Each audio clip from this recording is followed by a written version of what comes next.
There were no countries in Africa before colonization. There was states led by respected traditional leaders. Each state had its own language is equally respected.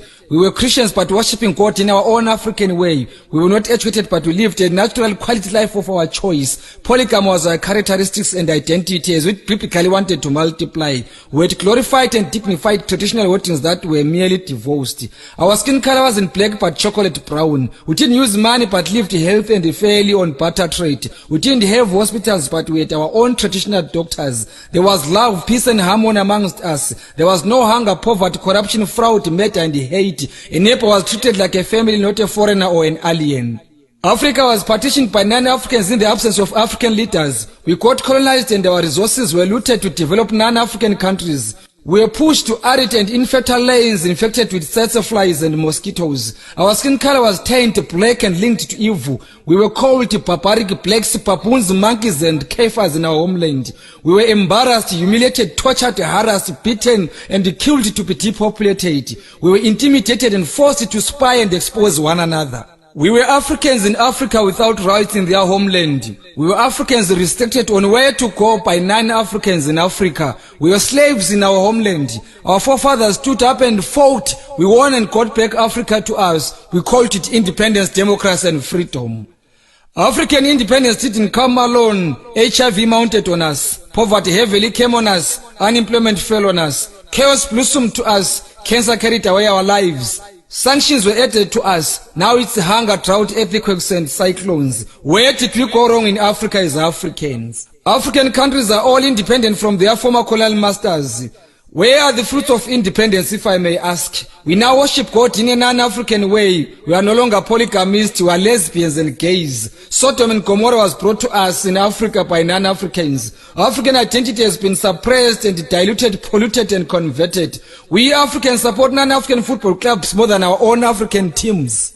English, Portuguese, Spanish and French are our official languages at the expense of our own Bantu languages. We collectively fought together as Africans during our liberation struggle. We were not using visas, passports, emergency traveling documents, permits and asylums. What happened to our unity and togetherness? An African needs a passport and sometimes a visa to visit an African country. An African is annually given 90 days of staying in an African country. An African needs a certain amount of money to be granted permission to visit an African country. An African needs a study permit to study in Africa. An African needs a residential permit or an asylum to stay in Africa. An African needs a work permit to work in Africa. Africans speak non-African languages more than their own African languages. Africans are called refugees in Africa while non-Africans are called tourists. Africans are called poachers in Africa while non-Africans are called professional hunters. Products manufactured from African products are unaffordable to Africans.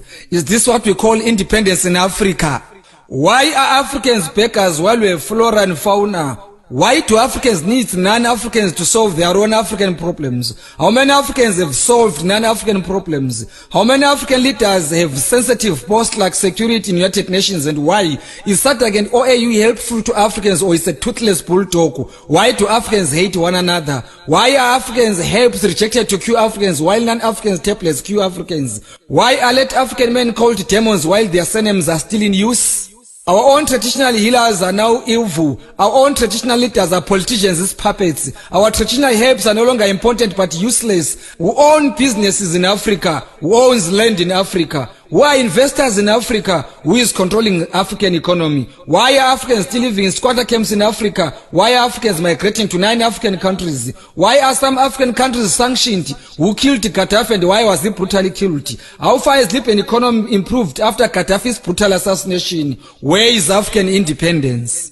Cry, my beloved Africa, until all Africans feel at home in Africa. Cry, my beloved Africa, until Africans completely gain total control of their natural resources. Cry, my beloved Africa, until child and human trafficking is over. Cry, my beloved Africa, until human abuse is ironed out. Cry, my beloved Africa, until Bantu languages are internationally recognized. Cry, my beloved Africa, until freedom of speech and freedom after speech prevails. Cry, my beloved Africa, until all African heroes and heroines are honored when still alive. Cry, my beloved Africa, until human rights are respected, not violated. Cry, my beloved Africa, until better life for all arrives to all Africans. Cry, my beloved Africa, until all Africans have decent shelter. Cry, my beloved Africa, until education and health is for free. Cry, my beloved Africa, until all Africans afford decent meals. Cry, my beloved Africa, maybe our Lord will bless cursed Africa one day. I'm not an African politician, but an African patriotic poet. I'm a patriotic African ambassador through poetry. My message to Africans remains very clear and loud. My message to Africans remains poetic, not political. I'm not against non-Africans, but I advocate for African unity and peace. I won't keep quiet until all Africans wake up, smell coffee, and get united. I am Obed Dube.